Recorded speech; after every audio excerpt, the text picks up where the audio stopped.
Bonjour à tous, c'est Léo à votre service. Aujourd'hui, nous allons parler de la fonction recherche V. On va essayer de voir un exemple d'application de cette fonction, de cette formule. Voilà, on prend l'élève, on prend la note. Donc ici, je vais écrire, je vais dessiner un tableau. Je vais le remplir. Donc ici, je vais mettre élève. Et là, je vais mettre note. Je crois avec cette couleur ne sera pas très clair. Donc je n'ai qu'à changer son apparence. Voilà. Donc ici, j'ai les élèves ici là. Ce sont les élèves de cette liste. Cette liste n'est qu'un exemple pour illustrer cette fonction et il n'est pas effective. Donc je prends ici l'élève et je prends la note. Donc je peux même ici écrire une liste d'Irlande. Donc je vais écrire données,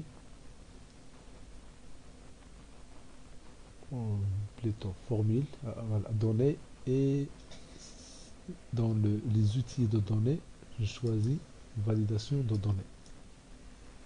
Je prends ici la liste. Et dans la source, je sélectionne celle-là. Très bien. Donc je mets OK. Donc là, je prends par exemple, c'est Bernard. Je vais voir sa note. Donc je fais égal, recherche V, une recherche verticale.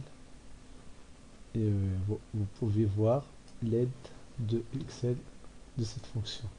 Si il recherche une valeur dans la première colonne à gauche d'un tableau, puis renvoie une valeur dans la même ligne à partir de colonnes spécifiées. Donc ici, on va déterminer la fonction, bien la valeur.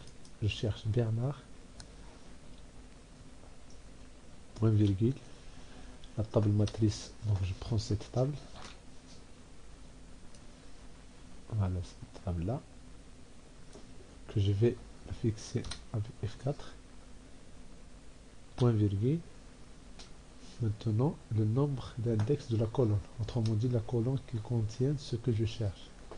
Ici, je cherche la note, donc la colonne c'est 1, et la une colonne, la deuxième colonne, donc je mets 2, point virgule, et maintenant, est-ce que la correspondance elle est exacte ou bien la correspondance elle est approximative? Je vais mettre faux, faux ou bien 0. Voilà. Je ferme la parenthèse. Voilà. Bernard, elle a bien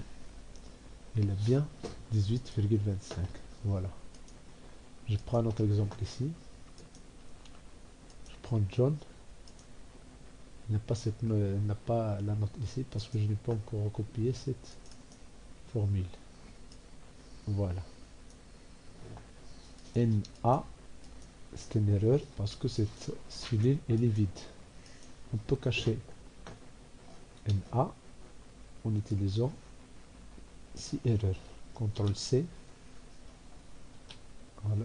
Déjà, voilà. Ici, on va prendre ici. Donc, CTRL C. Puis on va écrire ici. 6 erreurs. J'ouvre la parenthèse. Donc les valeurs, si le premier argument c'est la valeur, donc c'est celle-là, puis point virgule, la valeur c'est erreur, je peux mettre un vide. Voilà, et je peux maintenant recopier cette formule là.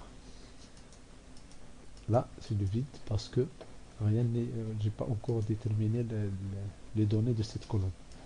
Donc je prends Brian, elle a 13,5. Et je prends Elisabeth, elle a 16.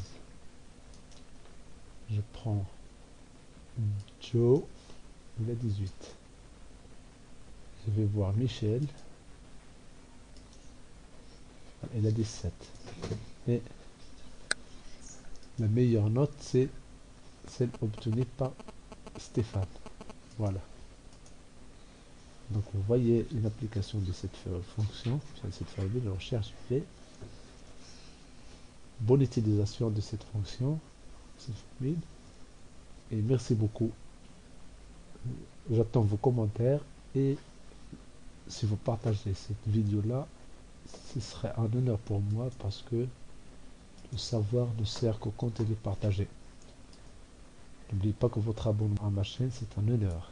Merci beaucoup et bonne journée.